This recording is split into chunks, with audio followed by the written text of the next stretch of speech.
오늘의 주요 뉴스입니다. 북극발 한파가 기승을 부리면서 오늘 아침 서울 체감온도가 영하 18도까지 떨어졌습니다. 내일은 추위가 조금 누그러지겠지만 모레부터 또다시 한기가 밀려와 이번 주 내내 맹추위가 이어질 전망입니다. 지구온난화 상황에서도 겨울철 추위가 더 심해진 원인을 국내 연구진이 밝혀냈습니다. 특히 우리나라의 경우는 멕시코 부근 해류에 열이 쌓일수록 더 추운 겨울이 찾아왔는데 최근 해류에 축적된 열이 해소되고 있어 머지않아 겨울철 이상 고온이 나타날 것으로 전망됐습니다. 국내 연구진이 교실 내 미세먼지를 기존보다 조용하면서도 빠르게 제거하는 통합 청정 장치를 개발했습니다. 하지만 내년도 정부 R&D 예산 축소로 더 많은 교실에 적용되지 못할 위기에 처해 앞으로의 성과 확산은 불분명해진 상황입니다. 소아과 병원이 부족하다 보니 새벽부터 소아과 건물 밖까지 긴 줄이 늘어서는 진풍경이 펼쳐지고 있습니다. 최근에는 예약의 미용자가 늘면서 예약 없이 병원에 온 환자들은 아예 진료를 받지 못하는 일까지 벌어져 정부도 제도적인 규제 방안을 고민 중입니다. 카이스트 연구진이 개발한 4종 로봇 하운드가 100m 육상 트랙을 19.87초 만에 달리는 데 성공해 기네스북 세계 기록에 등재됐습니다. 실내 달리기에서도 세계적으로 유명한 4종 로봇인 MIT의 치타2 기록을 넘어섰습니다.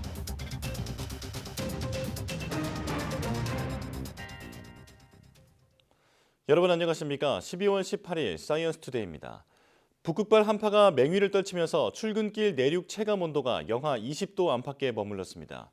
기상청은 북극 한기가 한반도를 뒤덮은 데다 복사 냉각 현상이 겹치며 오늘 아침 제주도를 제외한 전국 기온이 영하권으로 떨어졌다고 밝혔습니다.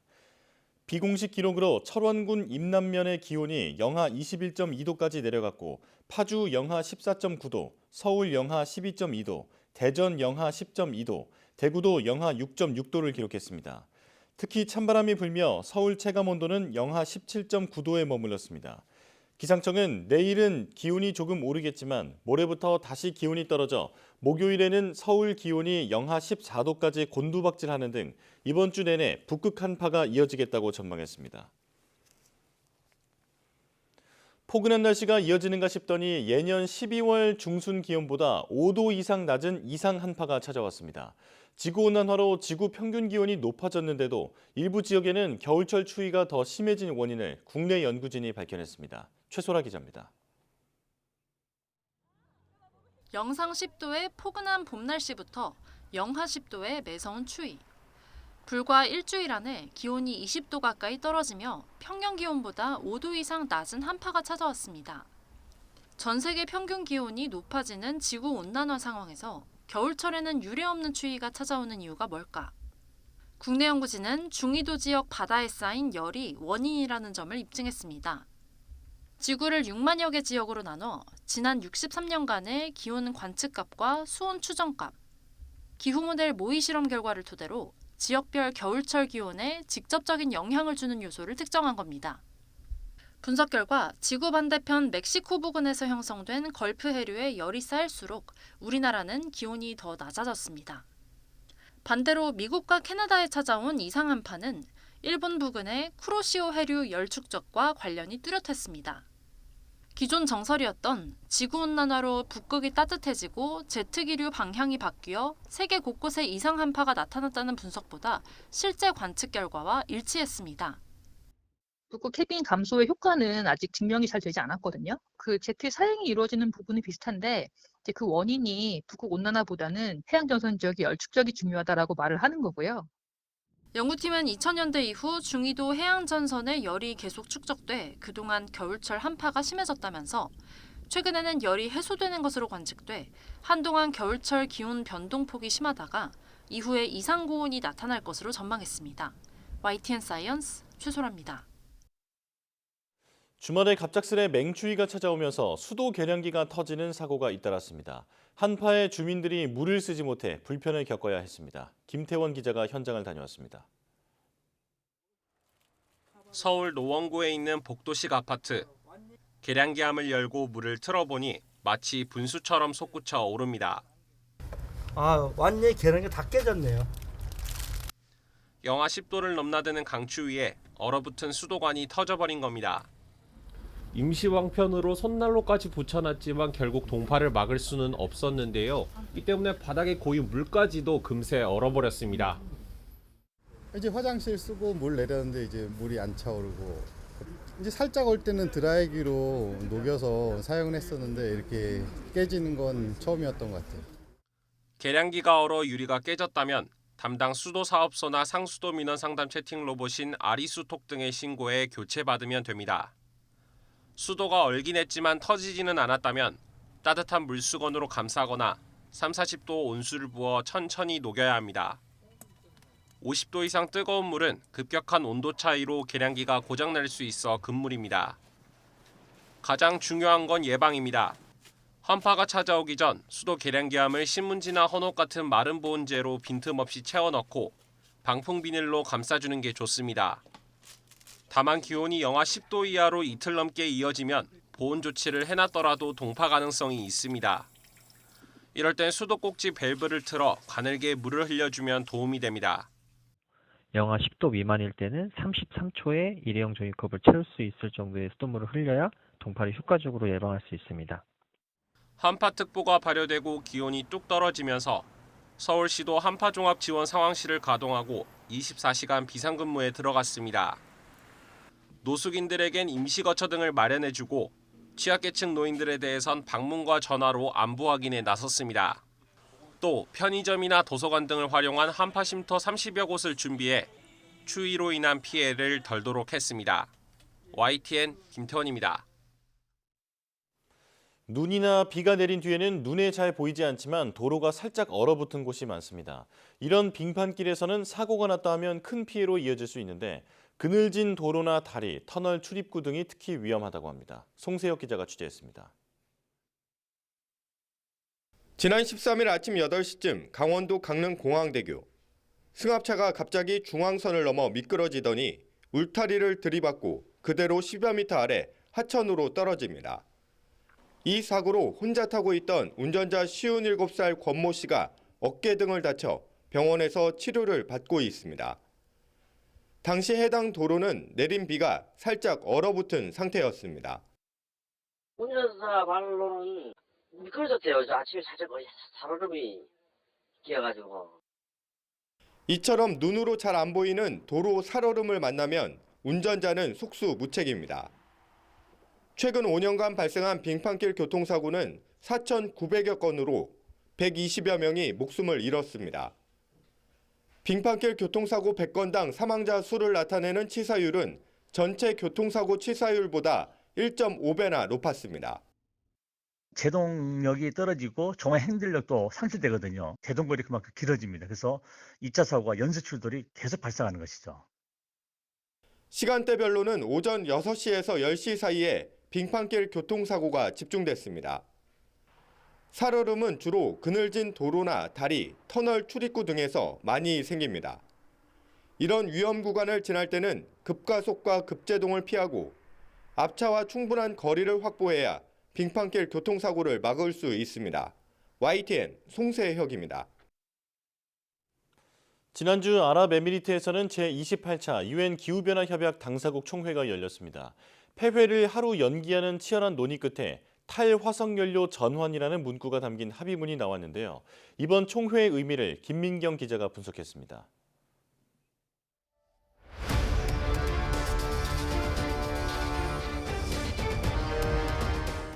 28차례에 이어진 기후변화협약 당사국 총회에서 가장 큰 변곡점은 1997년 일본 교토였습니다. 지구온난화 속도를 늦추기 위해 선진국의 온실가스 목표치가 처음 설정된 겁니다. 하지만 미국을 비롯한 선진국의 반대로 합의 내용은 제대로 지켜지지 않았습니다.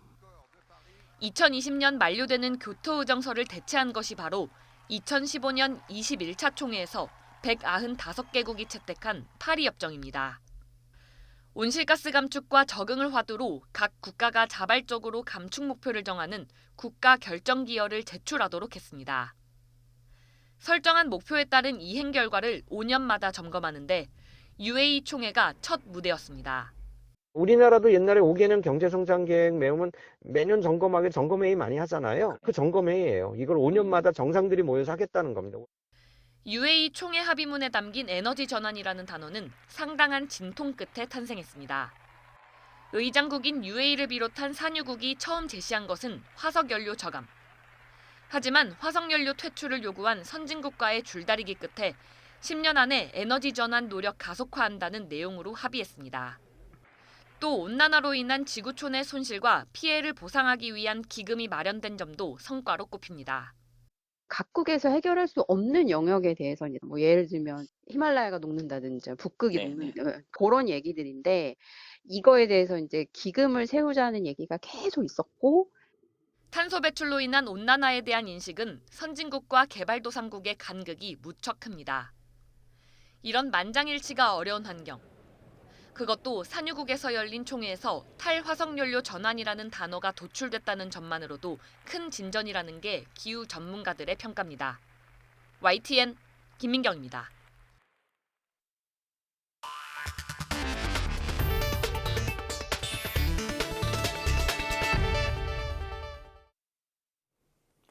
국내 연구진이 공기청정기를 켜지 않고도 교실 내에 신선한 공기를 종일 공급할 수 있는 독특한 청정 장치를 개발했습니다. 소음이 적고 항균 처리까지 가능해 실증 적용된 학교 현장에서도 만족해했지만 내년도 예산이 대폭 삭감될 예정이라 앞으로의 성과 확산은 불분명해진 상황입니다. 양효영 기자가 취재했습니다. 충남 예산 수덕초등학교의 한 교실입니다. 일반 공기청정기는 켜놓지 않았지만 교실 내 공기질은 매우 좋은 상태입니다. 국내 연구진이 개발한 중앙공급형 통합청정장치가 설치됐기 때문입니다. 기존에는 천장에 있는 공조기와 일반 공기청정기를 함께 사용해야 했지만 새로 개발한 통합청정장치는 깨끗한 공기는 위에서 나오고 미세먼지를 포함한 오염된 공기를 바닥에서 빼냅니다. 한마디로 교실 안에는 아무런 장치도 보이지 않는 건데 깨끗한 공기가 교실 내에 고르게 분포되는 것은 물론 기존보다 35% 더 빨리 미세먼지 제거가 가능합니다. 또 학교 외부에 설치된 중앙공급형 공조기는 온습도 조절과 함께 항균 항바이러스 필터를 장착해 살균된 공기를 교실로 보내줍니다. 천정의 극기는 그대로 두되 배기 쪽을 바닥 쪽으로 이렇게 함으로써 전체적으로 그 공기 흐름을 균일하게 함으로써 미세먼지를 저감시키는 시간을 단축시켜서 개발한 장치의 가장 큰 장점은 실내에 별도의 장비가 없어 소음이 없다는 겁니다. 공기청정기를 켠 상태에서는 50데시벨 정도로 시끄럽지만 개발한 청정장치만 돌리자 조용해지면서 소음이 10배나 줄어들었습니다. 실제 학교 현장에서 3개월 동안 실증해본 결과 교사와 학생들 역시 소음이 줄어든 점을 가장 큰 장점으로 꼽았습니다. 미세먼지 농도가 높아져도 소음과는 전혀 상관없이 집중 있게 아이들과 수업을 할 수 있었던 것 같습니다. 연구진은 통합 청정장치 이외에도 교실에 두고 24시간 켜두면서 미세먼지를 줄일 수 있는 식물 토양 정화 장치도 개발했습니다. 적은 전력으로 공기를 빨아들여 토양을 통해 공기 중의 미세먼지를 40% 정도 줄여줍니다. 특히 위쪽에는 다양한 꽃을 심을 수 있게 만들어 아이들 교육에도 긍정적인 효과를 얻었습니다. 학교 미세먼지 관리 사업은 전체 6년 사업 중 올해 5년 차로 기술 개발을 마치고 현장 실증이 진행 중입니다. 하지만 내년도 정부 R&D 예산의 축소로 인해서 내년 예산이 80% 이상 삭감될 예정이라 더 많은 교실에 확대 적용되지 못한 채 실험실에서 벗어나지 못할 위기에 처해 있습니다. YTN 사이언스 양우영입니다. 카이스트 연구진이 개발한 사종 로봇 하운드가 100m 달리기에서 19.87초를 기록해 기네스 세계 기록으로 인정받았습니다. 하운드 로봇은 지난 10월 26일 카이스트 대운동장 육상 트랙에서 진행된 실험에서 정지 상태에서 출발해 100m 도착 지점을 19.87초에 통과한 뒤 완전히 멈추는 데 성공했습니다. 이는 인공지능 방법론 가운데 하나인 강화학습을 이용해 가상 환경에서 훈련된 단일 제어기를 통해 이뤄낸 성과입니다. 하운드는 실내 러닝머신에서도 초속 6.5m의 속도로 달리는 데 성공했는데 이는 MIT 로봇인 치타2의 기록인 초속 6.4m를 넘은 것으로 전기모터 기반의 사종 로봇 가운데 최고 속도를 세워 기네스 기록 인증을 신청한 상태입니다. 하운드를 개발한 카이스트 박혜원 교수는 순수 우리 기술로 만든 사족 보행 로봇과 제어 기술로 세계 최고 속도를 기록했다는 점에서 의미가 있다고 설명했습니다. 미국 하원 의원 선거 운동에 처음으로 인공지능 로봇이 활용되기 시작했습니다. 20여 개 언어로 유권자와 1대1 맞춤형 대화를 나눌 수 있는데요. 문제점도 있습니다. 류재복 기자입니다. My name is Ashley, and I'm an artificial intelligence volunteer for Shemaine Daniels' run for Congress in Pennsylvania's 10th District. 미국 선거에 처음 도입한 인공지능 AI 운동원입니다. 단순히 후보 정책을 설명하는 데 그치지 않고 유권자와 대화를 나눌 수 있습니다. This is Cassandra. Hi, Cassandra. Great to meet you. 애슐리는 챗 GPT와 비슷한 생성형 AI입니다. 학습이 가능하기에 유권자 정보를 분석하고 질문에 답할 수 있습니다. 20개 언어에 능통해 다양한 국적의 유권자와 소통도 문제없습니다. 대화가 주제를 벗어나거나 모욕적인 말을 하면 정중하게 통화를 끝내도록 설계했습니다. We are able to have conversations that are customized to the recipient, and that's done on the fly. 후보자 측은 AI 전화 캠페인을 현재 하루 수만 통에서 수십만 통까지 늘리기로 했습니다. 선거 비용을 줄일 수 있고 유권자 특성을 빠르게 파악할 수 있다고 주장합니다. This is an opportunity to really amplify the number of people and the types of people who participate in the campaign process. 하지만 윤리적인 문제는 여전합니다. AI가 대화 과정에서 허위 정보를 퍼뜨리거나 비윤리적 데이터를 학습할 수 있기 때문입니다. 우리나라는 허위 정보 유포를 막기 위해 선거 90일 전부터 AI를 활용한 이미지나 영상 합성 등 딥페이크 선거 운동을 금지하고 있습니다. YTN 유재복입니다. 동네 소아과 병원이 부족하다 보니 문 여는 시간에 맞춰 뛰어가는 오픈런뿐 아니라 새벽부터 줄을 서는 현상까지 나오고 있습니다. 휴대전화로 진료 시간을 예약하는 앱 이용률도 늘면서 예약 없이 병원에 온 환자들은 진료를 받지 못하는 일도 벌어지고 있습니다. 김혜영 기자입니다. 건물 밖에도 건물 안에도 긴 줄이 늘어섰습니다. 소아과 진료 번호표를 뽑기 위해 이른 새벽부터 나온 겁니다. 일찍 나서도 대기 숫자는 넘쳐나고 9시 진료 시간에 이미 240명이나 기다리는 병원도 있습니다.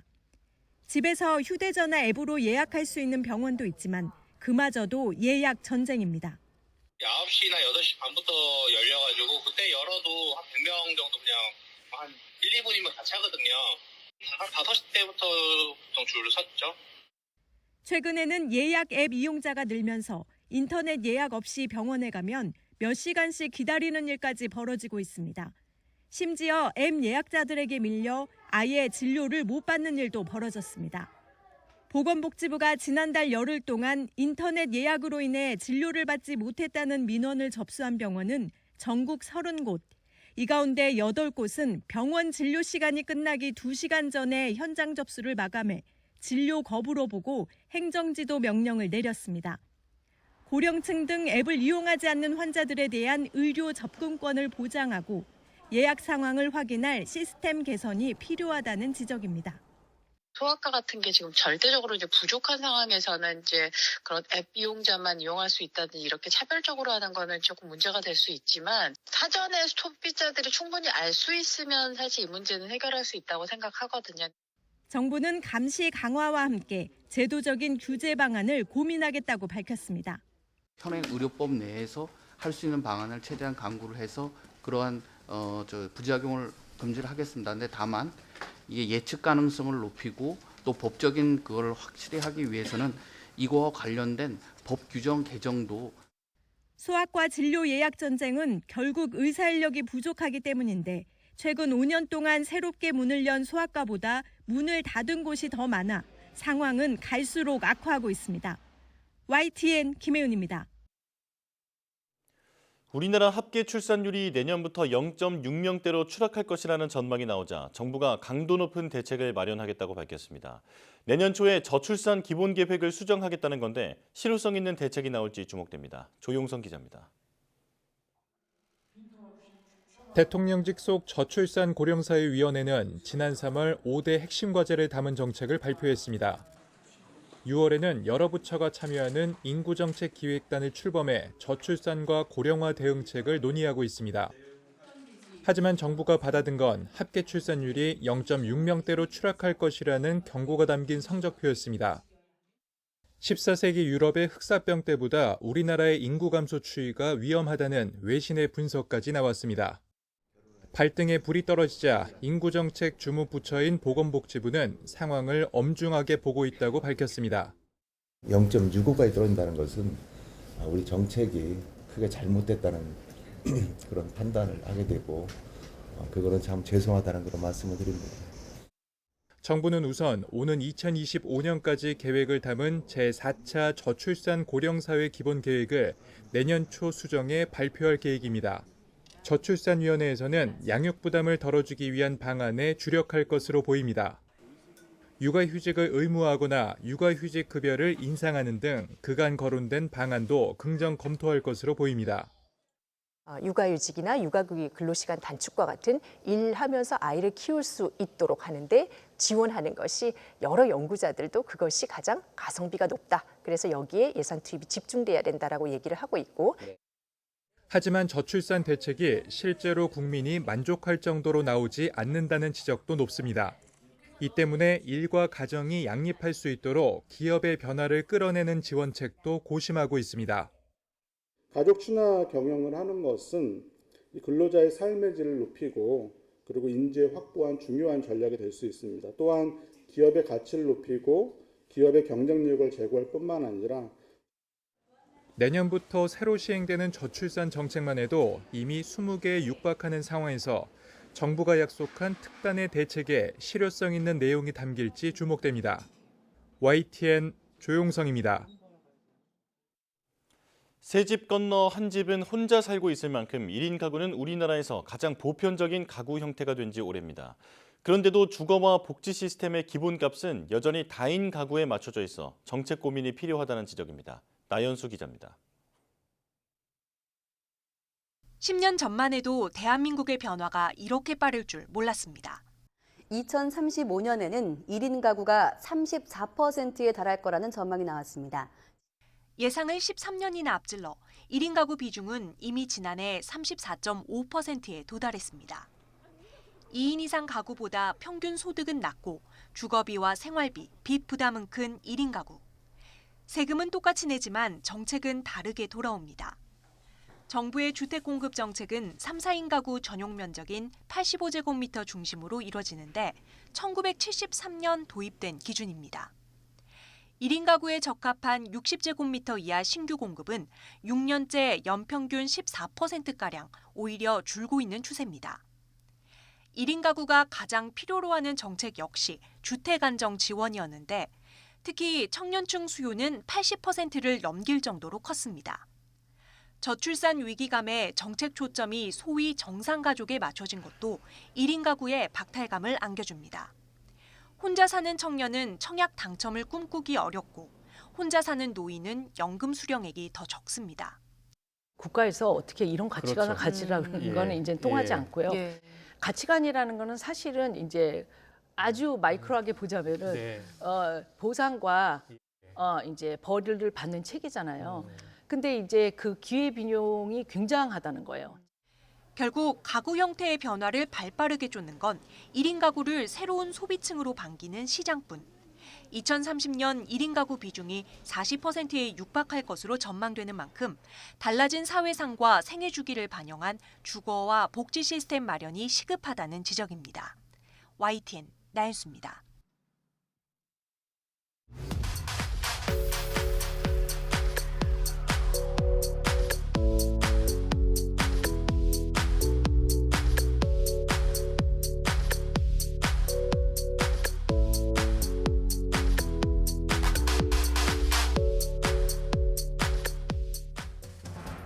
평균 수명이 늘어나면서 환자가 급증하고 있는 치매. 최근 신약 개발이 활발하게 이루어지고 있지만 여전히 치매는 인류가 완전히 정복하지 못한 질병인데요.